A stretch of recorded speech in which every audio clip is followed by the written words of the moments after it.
It's January 28th, and you're listening to the Kirkwood and Dunn episode 90. We're here to talk about the Purdue Indiana game last night, Indiana winning and keeping Purdue right where they belong, followed by a robust discussion on the Big Ten schedule. We want to hear from you in the comments, so make sure that you are subscribed on YouTube or Spotify or Apple Podcasts at Kirkwood and Dunn, and then also on social media, Twitter, Instagram, TikTok, at Kirkwood and Dunn. Find us there. Please give us a like, give us a share. It doesn't cost you anything. It really helps out the podcast. We appreciate you. Let's go.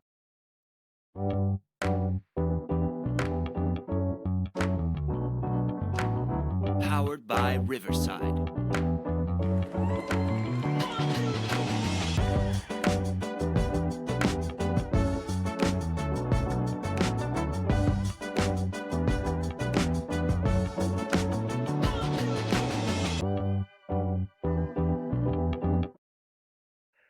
I mean, we arguably lived in a world where Purdue had a president that people loved. They froze tuition. They academically just were ranked higher than Indiana. They had Matt Painter on the come up. People still thought he could actually win a national championship. And Jeff Brom, one of the elite offensive minds in football, was their football coach. They had Rondell Moore and I don't know. That's all that was players it. I That's care about actually over it. there. They had Rondell Moore. Yeah. They had Rondell Moore and that one clip David of Bell. Sports Center highlights from when they beat Ohio State. Yeah. They had that one clip. They had Scott Van Pelt on a loop.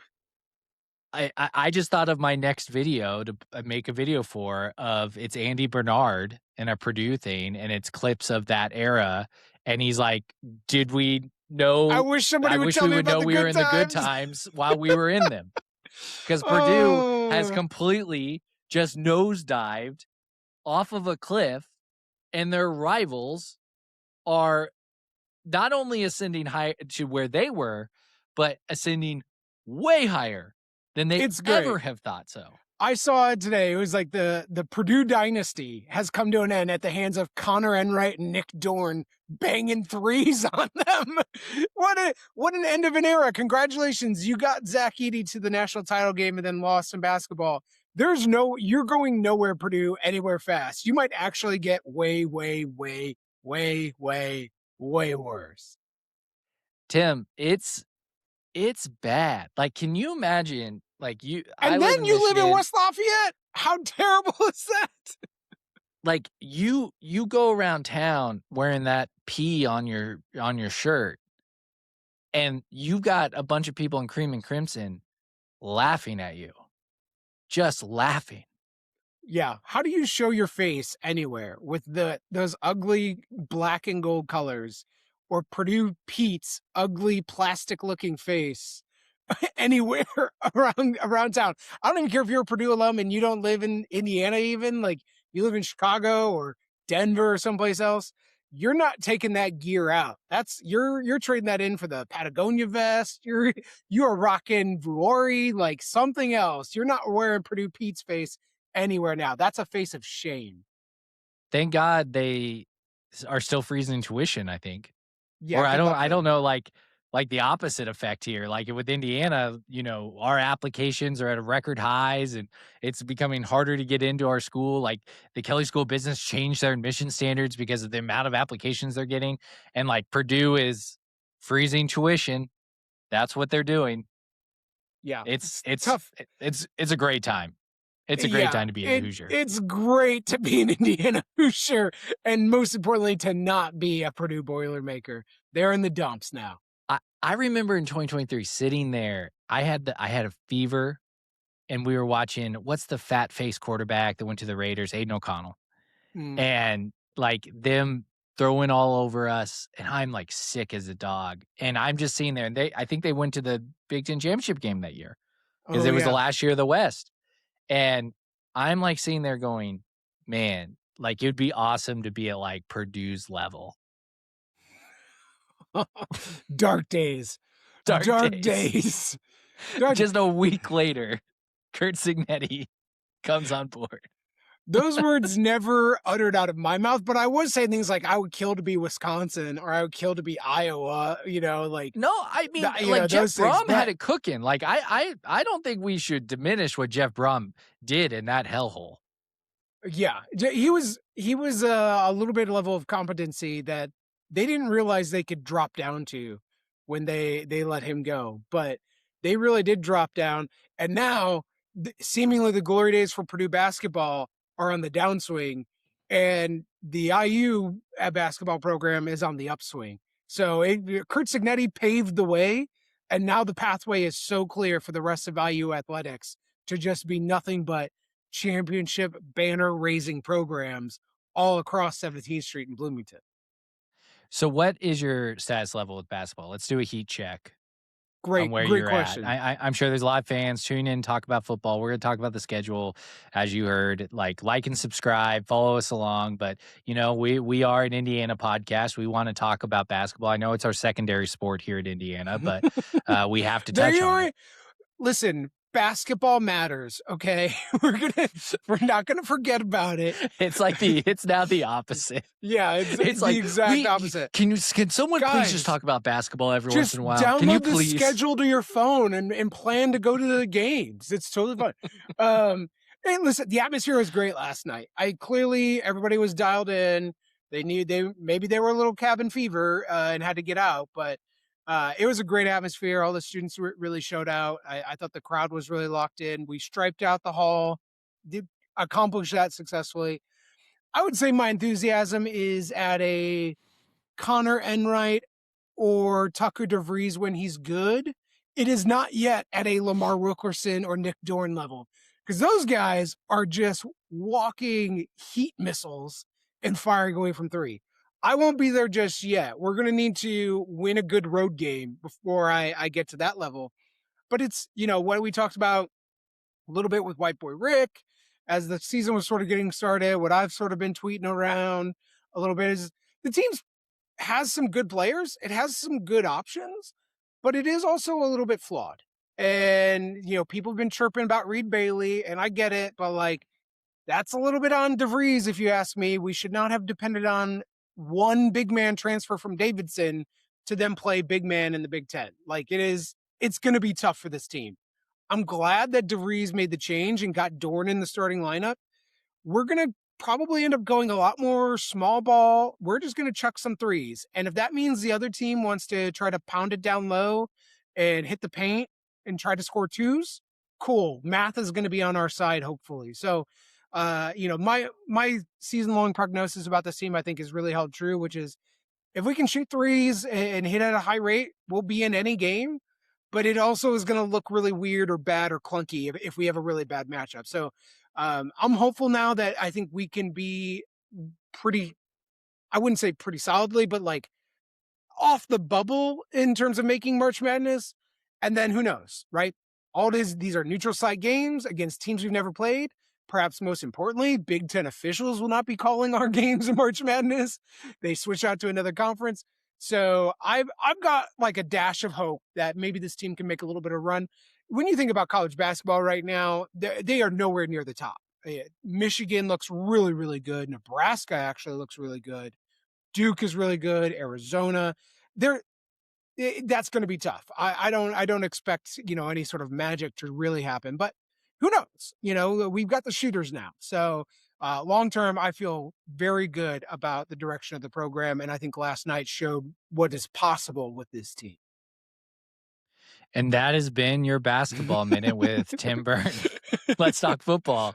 Curt Cignetti at the Assembly Hall yesterday with some players. Simon Scott Assembly Hall had the national championship trophy. God, Drew Evans. I love that dude. I tweeted about this. He just looks so jolly, and he's never lost in an Indiana uniform when he's played. The vibes were immaculate from everybody. Charlie Becker was rocking a Heisman Mendoza t-shirt when he was out there. I think all of us were kind of shedding a tear later as the celebrations waned a little bit of man, we're never going to be able to watch this team again, but we actually have so much talent coming back. And the guys that are coming back are so good. Like, I am excited for the 2026 season. Like, I am Yeah. excited to see where Curt Cignetti takes these guys. We've seen what the Curt Cignetti Development Factory does. If you were paying attention, you realize what he did for Aiden Fisher, what he did for Elijah Surratt, what he did for Mikhail Kamara. Like, and what is he going to do for Elijah Hardy for 4 years? What is he going to do for Drew Evans? What is he going to do for Carter Smith? Like, this is really incredible things that we were able to see also so many of these guys come back, you know, basically turn down other offers in the transfer portal and other things. So my excitement for the 2026 season has only even just begun now with the release of the schedule. Yeah, we'll break down the roster. We got the schedule release is what our main topic is today, and that'll probably take up most of our time. As those of you that are new to the podcast, remember to like and subscribe, comment on Spotify. Tim, you got the comments fired up with the Hurt So Good John Mellencamp. Bring it on, baby. You had one, I think you had one or two that were like, I agree, Tim, but the majority went with Tim. You just don't understand. Yeah, I don't understand. Literally, like, lived most of my entire life in this state, spent so many years at that school, blah blah blah. No, I get it, buddy. I get it. Shout out John Mellencamp for providing the practice pavilion years ago. We don't need to sing that song in the third quarter. Like, Okay, we don't have to just find rehash another it. song. We're gonna get people in the comment. Tim's wrong. It's fine. We don't Fine, yeah. have to rehash it. It's going to happen regardless of what Tim wants, and he can pout. But I know for the first thing, when Tim goes to his works event at the stadium this next fall, he will sing at the top of his lungs. It hurts so good because it's going to be an absolute banger. Then that's the moral of the story. Tim is grumpy now. He's about to get on a plane and go to Mexico. He needs the sun. And I do. he needs to be grumpy for a few days before he goes. So but yeah, I'll have to jump really in on the Spotify comments Yeah. and let people know. I'll start dropping some links in there. I'll start dropping some other songs. Listen, we got a lot of content to go over this summer, and I will happily volunteer to DJ for Memorial Stadium. So I'm sure. Scott Dolson, Like hit me up. someone tag Jeremy Gray, tell him Yeah. Tim. I'm just kidding. Don't do that. I hate when people are like at Jay Gray and they're just like, here's this That guy's random thought mentions that have to I've be had. so terrible. Oh, I I feel know. so bad I for him. like I think we've talked about it on the pod. He's the only one on Twitter. I think he doesn't ask for it. I'm never gonna blame the victim, but like, man, he gets so many of those that pop up into my algorithm. So football schedule released yesterday. We know where we're going. We know when we're going, which is the most important part because we've known the schedule for a while. Before we kind of walk through it, what were some high level stuff that stood out to you about Indiana's schedule before we look at the whole Big Ten? Well, and I think there was a brief segment at some point earlier in the year as we were riding the high of this team that ended up winning a national title of like, yeah, this schedule seems very winnable with what Curt Cignetti has done in terms of his talent development, in terms of his roster construction, and now especially what we know about our portal class coming in, et cetera. We're back to playing Ohio State and Michigan. You know, I think the fans will get a sense here as we rotate through teams that we've played every other year, that sort of a thing. But now it flips from the 24 team having to go to Ohio State, but getting Michigan at home. And now we're getting Ohio State at home and on the road at Michigan. We're going to play some good teams. It's the Big Ten. It's the best conference in football. It is not the SEC. I do expect like a team like USC to be pretty good. Washington is getting their quarterback back, even though that was a fiasco throughout college football. These are some good teams, but I think the timing and location of them, which is ultimately what got released yesterday, makes this still a pretty favorable schedule for Indiana. In terms of if I could wizard it myself, I'd probably change a few things, but like this is probably a B+ A- schedule in terms of the way it shook out for Indiana in my mind. It's a condensed season next year, which I think is kind of interesting. Like, and what I mean by that is there's only one bye week. Last year there was 2 bye weeks for all Big Ten teams. There's only one this year. I haven't looked at actual the calendar to figure that out. It's got to do with Labor Day because they always do week 1 of Labor Day. So I'm assuming that Labor Day's later this year than it has been, which is why the national championship is somewhat back. I still haven't gotten a good reason as to why we're playing the national championship on January 25th. I would like to hear that reason. I haven't heard it on national podcast. I've heard people complain about it, but I haven't heard about it. It was interesting when they were doing the Big Ten show. They mentioned something that I hadn't really thought about, that these opponents and the balance of the schedules were set 3 years ago, I Yeah. believe. Like, There's we've sort of known for the last 3 rotation. years Mhm. who we've got. And at the time they were picking, they do competitive balance in the sense of, hey, these are the teams that are historically good, and these are the teams that are historically not so good, and we're gonna, like, balance out that schedule.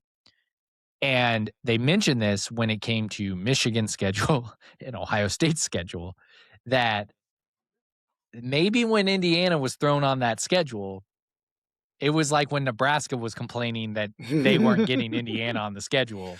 They thought, okay, easy win. And now those teams' schedules are some of the hardest, Michigan and Ohio State, because they have Indiana on them, which is kind of wild. And like my reaction to overall Big Ten schedule is one, buy a future on Penn State making the college football playoff Yep. because their schedule is 2024 Indiana and even worse. Yes. Like people need to realize like that's already been mentioned on national podcasts. They're like, oh, they got the 2024 Indiana schedule. And I'm like, buddy, Penn State is not playing 2024 Ohio State on their schedule. Like No, they have Michigan and USC. that's it. That's That's it. it. And they're getting USC at home. Michigan is an away game. It's basically they play Michigan on the road, Yeah. which I'm maybe they'll lose. I don't know. We'll talk about Michigan, I'm sure, here a little bit. But like, Yeah. Penn State is still a very talented team, even though they kind of flipped rosters in different ways. But half of the Iowa State team is now on Penn State, et cetera. That's what we expected to happen. They're going to be record wise very good. Yeah. Some things you can probably lock in right now, just looking at our schedule step by step. We will probably be big noon kickoff on week 1, North Texas, Indiana. I'm looking at it. We're the national champs. The only other one that could I've like not it looked at the like national schedule for. but even then, like they will do most likely a Big 10 game. Yeah. It would only be bumped off from a Big 12 game. So I'm gonna guess that that's I gonna would guess be so. I week think 1 you're North right. Texas. Yeah, that would be Yeah. new. The Big Ten will want to celebrate its third straight national champion. Indiana is the first time.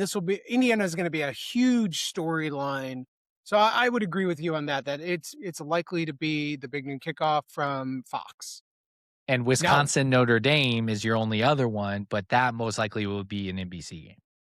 I would agree they would want that in primetime. NBC loves Notre Dame. That date, I'm not looking at scheduled dates on there. That could be out. That could be a Sunday or Monday game because Notre Dame past 2 years those have played things on Sunday and Monday. That's true. Yeah. And with Labor Day, college football tries to own the weekend since the NFL isn't playing yet. But we'll see. Yeah. Then you're moving through. Obviously, it's our Howard game. It's our Western Kentucky game. We love playing Western Kentucky. Luckily, it's a home game this year. The last time we played Western Kentucky, it was an away game, which I was at. It was one of our one wins in our 2021 season.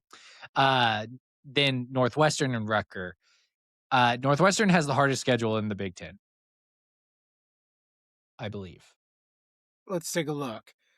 Colorado, that sucks. Indiana, Penn State. They played Ball State, weird. Rutgers, Oregon, Iowa, Ohio State, Minnesota, Illinois. Yeah. Hey, Northwestern. For Northwestern. Enjoy holding down that title as the losingest program in college football history while Indiana gets some space above you. So confirmed later next year, Northwestern still the worst program in college football history. No chance that Indiana will fall back behind them. Ay, good grief. And then home against Rutgers or away against Rutgers and then at Nebraska. So 2 back-to-back away games. I saw someone talk about that they were nervous about Nebraska. Go look at Nebraska's offseason. It's been Yeah. a unmitigated disaster. Like, Yeah. Who is playing their quarterback for them? recruiting class had, like, 15 players. They got a transfer quarterback who backed out and went to Kentucky. Oh, yeah. Yeah. Yeah. Yeah, like, They're in they're That's not right. I do good. remember. And all the news of the portal, like you forget a little bit of where guys were going or not. Nebraska's going to be tough. I mean, yeah, it to some degree it is a Big Ten road game, so things can Yeah. get hairy a little bit. And we And are it the is, hunted. It is no longer that people like, I was looking at tickets for away games. People were buying Michigan tickets. They would text me about it. Obviously, I live in Ann Arbor, and they're like, "Hey, I'm coming to Ann Arbor." Prices are skyrocketing for those games. yeah, There's no longer Indiana's like I wanna come see the Indiana game, yeah, which is for sure. important to note. And so, but I will say, as we are the Ball Knower podcast, that Nebraska game being the week before Ohio State, and then the week also right before after that when coming is at Michigan, that is what we know in college football as a classic look ahead spot. Yeah, draft game. So, I God bless our Lord and Savior Curt Cignetti. He's not going to let the team do No. that. But this is susceptible at times with other college football programs where the team looks ahead on their schedule and goes, "Oh, that team's not anything," and they're worried about the big game that follows it. So it will be a potential spot for Indiana. But Yeah. like you mentioned, this is a bad Nebraska team. Really, their talent level will have dropped. And that I still feel confident about Indiana being able to go on the road and win that one. Yeah, and you're looking at Josh Hoover getting 5 Practice games, games to be scrimmages. ready for this. Yeah. Like, that's the thing, when, you know, people have asked me what's the record looking at this schedule, and I think you even tweet out, like, legitimately, like, 12-0 is on the table.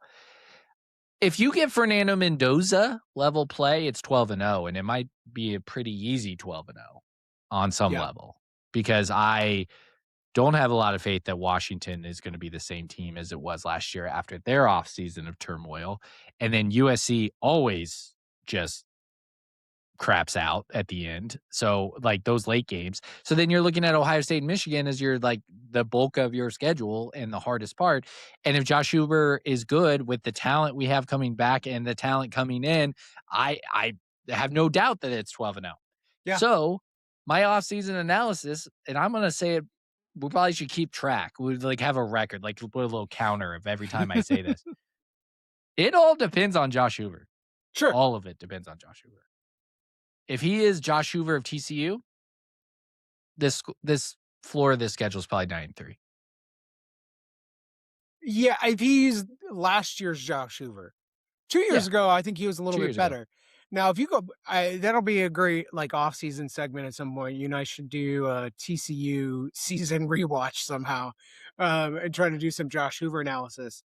I think if we get Curtis Rourke level play out of Josh Hoover, this is minimum 10-2, 11-1, 12-0, very possible. A ball can bounce a certain way here. If he's better than that, but maybe not quite Heisman Mendoza, which admittedly could be really hard. Fernando won Yeah. the damn Heisman Trophy and is going to be the number one pick. I still think 11-1 and 12-0 is a possibility, and there could just be a little bit of trip up. But like as you're pointing out here, this is a schedule for Indiana that is two halves. And they ordered it that way. The second half starts with that Ohio State game in my mind on October 17th. And those technically 6 teams, but the Purdue game's always a scrimmage. That's a blowout city. Those next 5 opponents are the 5 hardest teams, I think, on Indiana's schedule. Minnesota, Nebraska. I mean, Maybe, but I just made the point about, like, pay attention to what Nebraska did in the offseason, so, like, I'm talking out both sides of my mouth, but and PJ Fleck is feisty. yeah. So, but ultimately, you're in agreement though with me on this general point. The first 5 weeks of the season should be basically automatic wins. Indiana should probably win by double digits in all of those games. And it gives the team, and this was what I was worried about with the 25 team, which was like, how well do they coalesce? When we sub out, and sub in 20-some new players and, 5 to 10 new starters, Yeah. you gotta get your wheels going a little bit. Yeah, Remember go the old listen to our Dominion old game. Dominion Yeah. podcast. It Yeah, was a like it little is. rough. It was a little rough. So that's, to me, the best news about this Indiana schedule. Those first 5 weeks give us some time to work out some kinks. What is really transfer player X, best skill set, best package, whatever? What does our depth really sort of look like? We'll be able to work through those things while still winning those games and not being worried about it. Yeah. Then Saturday the 17th comes, and now the real season starts with the Buckeyes. So first 6 games, who do like right now? We don't know his final rosters on anybody yet, but who are you most worried about in the first 6 games? At Nebraska has to be the answer in my mind, because at Rutgers not a good team. They're in a really bad state. I'm not afraid of like playing at the stadium and like crowd noise or anything. Nebraska fans, for whatever they're worth, they still show up to the stadium and yell, right? Yeah. So like, I guess that's going to be it. But Northwestern and Rutgers, I do not expect to present any challenges. And I really don't even, actually, now that I'm looking back at it, I'm going to just talk out, you know where I'm going to go. It might be North Texas out of the gate. I was going to say it. I was waiting for you to stop. It took so me I a could second say of it. staring at it going, hold on, Tim. The very first game of the year, experienced Taven Jackson coming in for North Texas via UCF, via Indiana. Yep. And while a lot of North Texas has transferred to Oklahoma State because their coach got hired away, who knows, North Texas could end up being sort of bad. They're not, from a talent roster perspective, they're not awful. And they'll have an experienced quarterback who's played in 1 Big Ten game. So like, you're actually right. I now that I'm thinking about it, it might actually be the opener against North Texas. And by the way, Neil Brown, go look up his history at Troy. I know he quote unquote failed at West Virginia. Like they didn't go to the levels that they thought, but like go look up how he was doing at Troy, and he knocked off some big boys. Yeah. You're right. That's a correct answer. It took me some time. The horse was walking around the water in the pond, but I got there. I like it. It's hard not to say at Nebraska, and I think people listening to this, but I think all factors involved, the first home game, and I'm interested to see the psychology of these players playing after a national championship when your quarterback wasn't a part of it, your top wide receiver wasn't a part of it. Like, there's a reason why back-to-back people don't happen a lot, and it's not just roster attrition. It's also, like, hunger, and it's also, like, self-belief. Now, I know you're going to jump in the comments, YouTube comments. Please comment below and tell me I'm ridiculous. Sig is the best psychologist in football, and I agree. But one of the things that Sig benefited with was a bunch of James Madison players, not because of James Madison, transfer old, but because their culture extended through the locker room and their player policing themselves in culture was a big thing.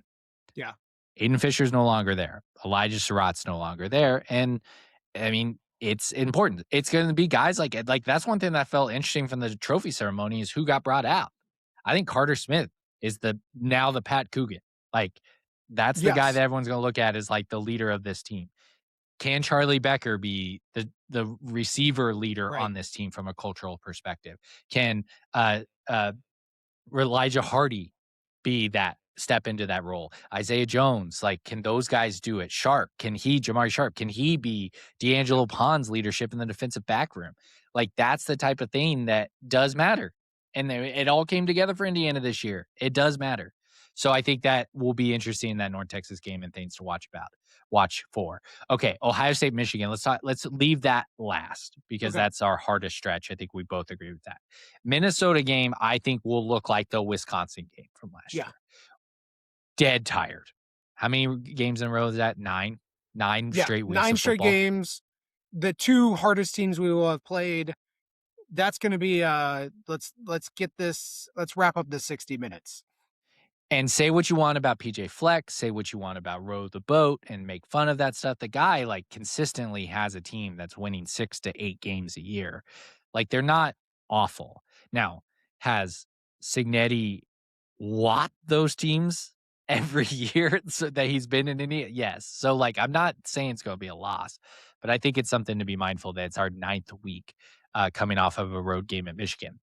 USC at home, maybe the easiest game on the schedule, folks, because Lincoln Riley is coaching east of the Rockies.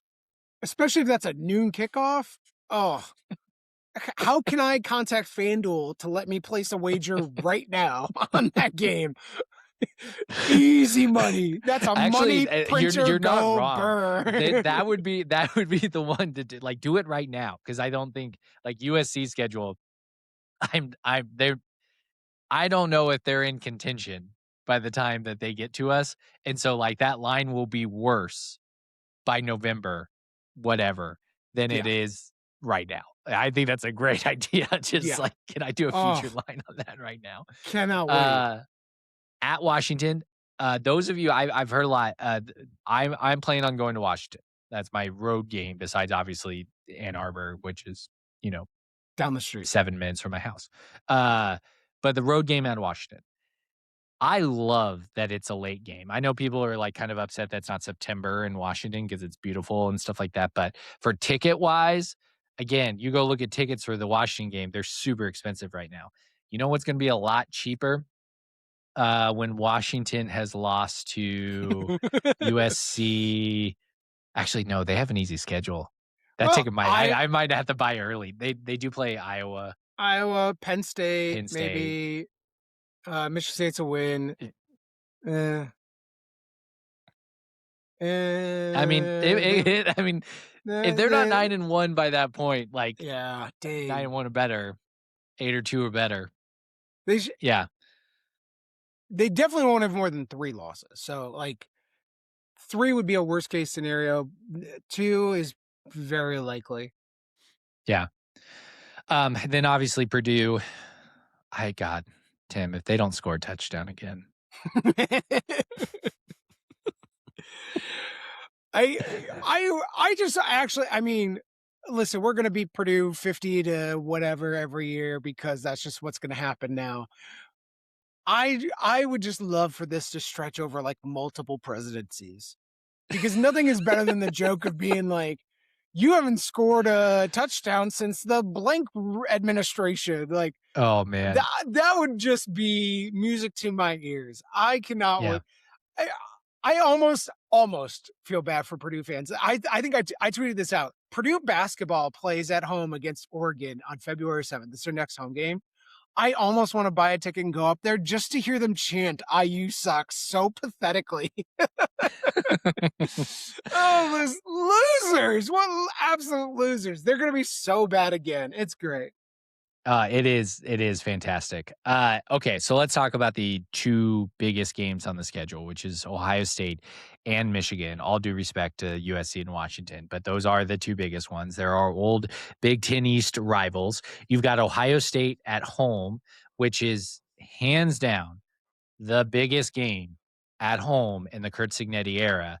I made the joke over right after the national championship game, but, like, if you don't count the Peach Bowl, the Rose Bowl, and the national championship as home games, like they were, then Ohio State is definitely the biggest pro crowd that we will play a big team in.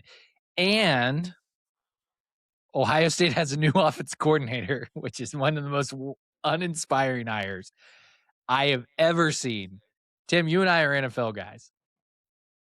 Arthur Smith's refusal to play Bijan Robinson and, like, give him the ball at times, like, our buddy Bo Jackson should transfer. He really should. He should be considering it heavily. I cannot wait to see how this goes because I will, credit to Ryan Day a little bit. The Matt Patricia hire worked. I think we would have been making fun of them for hiring I Matt did. Patricia I a think while we ago. did on the podcast. I think we talked about it on the podcast. And I understand Ryan Day's strategy here a little bit, which is like, let me hire NFL coordinators who can wizard match with anybody else, Like Arthur Smith will understand what Brian Haynes is trying to do. Now, the difference will be, can Arthur Smith coach Julian Sayin to attack it properly? Will Arthur Smith realize that his best player is Jeremiah Smith and that his second best player is Bo Jackson? And it's not Julian Sayin or whatever, right? Like, that's been the complaint about Arthur Smith, is maybe not his overall utilization of his talent has not been the most efficient way to go about it. So we'll see what they could do, but it is still going to be a very, very talented team. It might legitimately be number 1 versus number 2 undefeated teams coming into Bloomington. Game day there, big noon kickoff there, everybody else. So we'll see how the team does. It'll be the biggest challenge of the year when Ohio State rolls. Ohio State plays on the road at Texas. That's going to be tough. If they win that game, then Tim is right. They will set themselves up to be 1 or 2. And then at Iowa, which is also going to be a tough game for them. As we know, Kinnick Magic, week 5. Same spot that we were in last year. It's tough. Good luck. Yeah. All those Ohio State fans in our mentions about like, oh, you only beat Iowa by 5. Buddy. Yeah. Let's talk when you beat Iowa by 6. It's 23-17 Buckeyes. Congratulations on your big win. But who is Iowa's quarterback next year? I don't know, because Gronowski is gone to the NFL. Yeah, he's gone. Yeah. Gone to the NFL is what you almost said, which is hilarious. He's gone trying to go to the NFL. I know. I think he's gone to Enterprise. I think he's at the Senior Bowl this week. So yeah, good luck to Mark Gronowski on networking as for a future quarterbacks coach position. But that's going to be, Iowa's a tough team, but this Iowa team is probably going to be the same Iowa team that it's always been. They're going to play really good sound defense, be really good up at the line of scrimmage, not going to make too many mistakes, and you better come ready to play when you go to Kinnick. Iowa's back half of the schedule is so bad. They play at Minnesota, home against Wisconsin, away against Northwestern, home against Purdue, at Illinois, home against Nebraska. Iowa definitely has the Iowa has like back half. A similar schedule to Indiana in the sense just flipped. It's just a little bit flipped, and they play Michigan, Ohio State also back to back, but it's earlier in the season. Yeah, we get them a few weeks later. Michigan, Ohio State, 3 teams in the Big Ten have to play them back to back: Oregon, Indiana, and Iowa, which I think is tough for Oregon interesting. Too. Oh, Oregon's everybody's on the Oregon train, but I don't know about that. We'll see. Yeah, I mean, they're going to be undefeated probably going into Ohio State. I mean, they could slip up against USC, I guess, but I'm not a big Lincoln Riley believer, especially he's dusting off Gary Patterson as his defense coordinator. All right. Indiana has what I think, and this is what we're going to end with. And we want to hear you in the comments. Let us know what you think is the hardest game on Indiana's schedule. Because I'm going to make a case that the hardest game on Indiana's schedule is Michigan. So I think there's a couple factors. Do I think that Michigan has more talent than Ohio State? No, that's not what I'm saying. And I think I would take Sayin over Bryce Underwood, especially after what we saw last year. But Bryce Underwood does have skills. We find out he doesn't have a quarterback coach, and he has Sharon Moore as a head coach. Like, there might be a reason why he didn't look so great at times last year. Whittingham did a good job of keeping this top class for Michigan together. And they didn't really have a lot of transfers. They had a lot of people declare transferring, but then return to the team. So I think it's pretty much Michigan's roster last year with a top-rated recruiting class and a way better football coach. And not only that, for those of you who don't know who Coach Whittingham is, he was at Utah after Urban Meyer, there for 20-some-odd years. Utah football has never been as good as, like, the Urban Meyer year, notwithstanding when they went to the BCS. They've never been that consistently good. I, as a K-State grad, obviously follow Kansas State, know Utah, know how tough it is to play there, all those fun things. Then you add that you got Jay Hill as the defense coordinator at BYU to come to town, and Whittingham is the grown-ass adult in the room. Plus, he has never, ever had a quarterback that's been drafted, I believe. Yeah. No. Ever. Yeah. So, and if Bryce Underwood's agents and family circle around him who negotiated a great NIL deal allow them to run him, I'm thinking Yeah. of Utah's offense That's what I'm with him. That's we didn't see that all year at Indiana in a Brian Haynes defense. Didn't go up against a quarterback that could do what Utah did to teams. I think that's the very interesting thing here is that Whittingham brings along his offensive coordinator, Jason Beck. And I'm kind of scrolling Yeah. through the sort of Jason Beck resume here from an offensive coordinator standpoint. And I'm going back to his time as quarterbacks coach at BYU 2013 to 2015. And who was a quarterback at BYU then?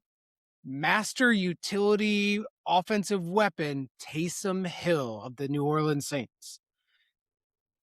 If there's actually a good physical comp, people wanted to call Bryce Underwood Cam Newton. I think that's actually insane. Cam Newton is a literal fucking Superman. Taysom Hill is actually maybe the better physical comp. Pretty good size, pretty good speed, strength. Like, if the Michigan offense becomes one where Bryce Underwood is truly a dynamic runner, and I don't mean dynamic in the like, wow, look at his breakaway speed, because I actually don't think he really has that, like, really I think he Lamar has top Jackson end speed. level I don't think he speed. has side to side speed. Like he Yeah, runs in a straight line. I think he's dynamic in the like. It's actually way better for him to run quarterback power and to Yeah. quarterback draws and those sort of things, which Sharon Moore was not willing to do.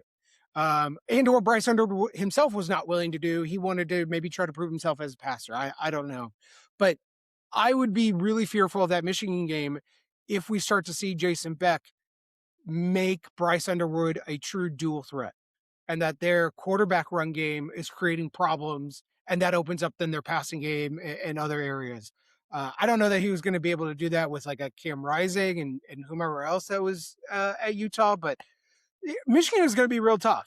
But you are right, I think, ultimately to say, like, however they're able to maximize Bryce Underwood, or if they're able to maximize Bryce Underwood, is what is going to make that Michigan game either really, really challenging or winnable for Indiana. And it's coming off. It's the second game, right? If it was flipped and it was away at Ohio State, I would say Ohio State's the hardest game. It's the number of factors that's there. And obviously, being in Ann Arbor and being around Michigan people and talking Michigan a lot. My wife works there. Like, it is a conversation we talk about with people. I know their roster pretty well, and that's where I'm like, okay, they returned a lot of guys. They have that talent level, and then you add those other factors is why it makes it, in my opinion, the hardest game on the schedule. And if you hear people think that Michigan is not the hardest game, it's because they just don't think Michigan's going to come together and be a top 5 team or top 10 team. And I think they have the potential to do that, and that's why I would bank on that. Ohio State's an elite team. Not trying to diminish the Buckeyes. They're very good. Location. It's about location. It's about momentum. Like, the one thing that I think is good for Indiana is that Penn State plays Michigan right before Indiana does. That will allow.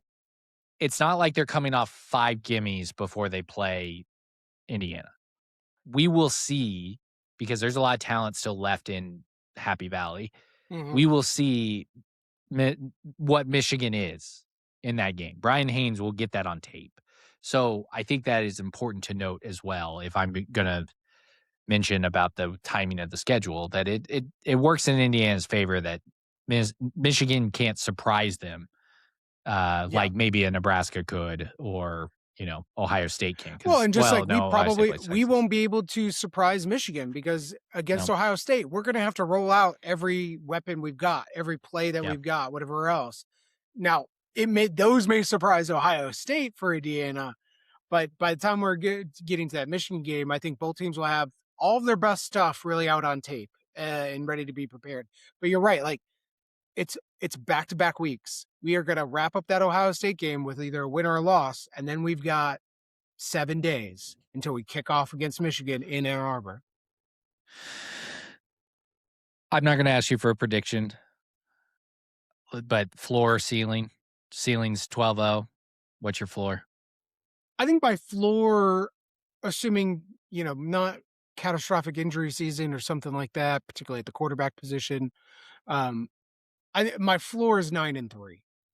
And I think that's while Josh Hoover's pretty underwhelming, we couldn't actually flip his patterns like we were able to flip Mendoza's patterns in terms of turnovers and sack rate and things like that.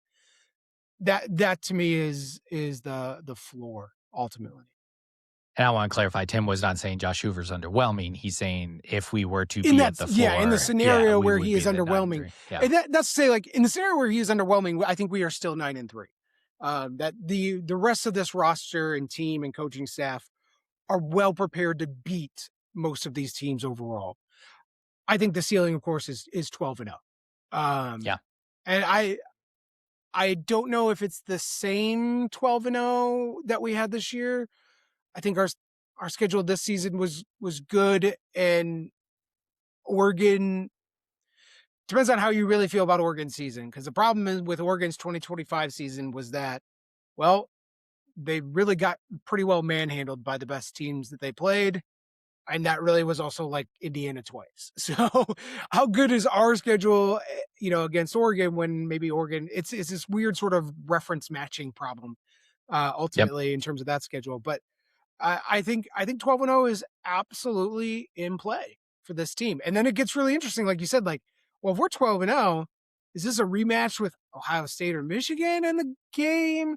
Is I it don't like think a so. weird Oregon because we didn't play Oregon, but they run their table, back and forth? Like, I I think it's a really interesting, like, potential Big Ten championship game and ultimately like a playoff projection, even if Indiana is a regular season undefeated 12-0. So we will dive into other team schedules and stuff like that in the offseason. That's great offseason content, right? And give us, hey, Tim, we're going to talk about Minnesota. Go read up on Minnesota. Because I think we couldn't pull out who's going to be the starting quarterback in Minnesota at this point in off the top of our dome. But when you look at this schedule, I think the contenders for the championship, the Big Ten championship, Penn State, by God's grace Oh, of a yeah. schedule. But I will also remind everyone who didn't watch a lot of Big 12 games, or tell everyone who didn't watch a lot of Big 12 games, Matt Campbell loses some games he shouldn't lose, which is why it's so funny that like they get rid of James Franklin and they hire Matt Campbell, who has the reputation. And people pointed out that like there's not a top 5 team probably except for Michigan that has the only shot at being top 5 on their schedule. So like if he does lose, James Franklin until the UCLA loss, the Northwestern loss, wasn't losing those games. So like I think there's a lot of pressure on Matt Campbell in year one. Curt Cignetti effect as well over there in, as they are calling it, Iowa State East. Yeah. Yeah. Like looking at that Uh, Penn State schedule, they're going to at Washington in week 10. yeah. Easy. Oh my God. What do you mean they're punting on 4th and 4? They're gaining 10 yards. And then all of a sudden the punt return goes back for a touchdown and Washington wins by 7 in a tie. Like that is just, I can see it from January already. That's Yeah. like going to be a tough spot for Penn State. Where do you draw the line on the elite, looking at the schedules, who will be the elite teams? Like if you're tiering it out, we will do this more thoroughly, but just at the Yeah. top, who are you tiered? I think Indiana really earned a lot of respect, even though there's a lot of change on our roster, etc.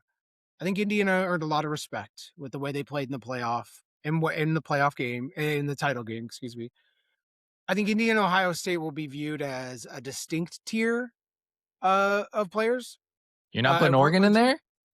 no, well, I'm suspect on Oregon, and here's why. I'll give you the very quick 2 minutes on Oregon. I think, and this was also why we beat the doors off of them in the Peach Bowl. They lost both their coordinators. Like coaching changeover is underrated in terms of its impact. And I think we've seen the benefits at Indiana of what keeping your coordinators can do. So let me see what Dan Lanning's really able to do with those coordinators. He gets Dante Moore back, but like Yeah, this is why you were predicting potentially Indiana to win that Oregon game.